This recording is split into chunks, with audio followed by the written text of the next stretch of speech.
Masyarakat jangan sampai ganti plat putih kendaraan sendiri, ini akibatnya. Plat putih hitam nomor kendaraan di Kota Lubuk Linggau mulai berlaku sejak 1 Agustus 2022 lalu. Total saat ini sudah 300 pasang lebih plat kendaraan roda 2 disalurkan Samsat Lubuk Linggau kepada masyarakat yang melakukan proses penggantian plat di kantor Samsat Lubuk Linggau.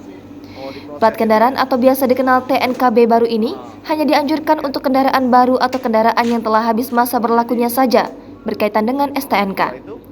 Kapolres Lubuk Linggau AKBP Harisandi melalui Kanit Regiden Ibda Indrayatno menyampaikan bila plat putih saat ini pihaknya terus mendistribusikan TNKB baru kepada masyarakat yang membutuhkan pergantian TNKB. Pergantian TNKB warna putih di Kota Lubuk Linggau baru sebatas untuk kendaraan roda 2 saja. Sementara untuk kendaraan roda 4 masih banyak stok yang lama. Dia menjelaskan saat ini TNKB warna hitam masih berlaku sampai dilakukan pergantian proses penggantian TNKB kendaraan yang baru.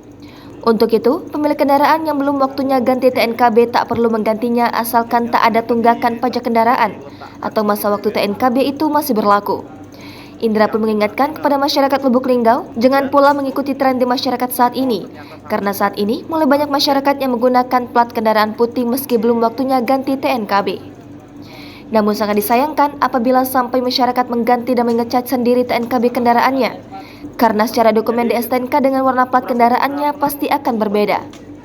Kedua, apabila mengubah TNKB kendaraan sendiri otomatis akan memakan biaya tambahan. Sementara apabila penggantian plat nomor hitam menjadi plat nomor putih di kantor Samsat tidak akan dikenakan biaya sama sekali.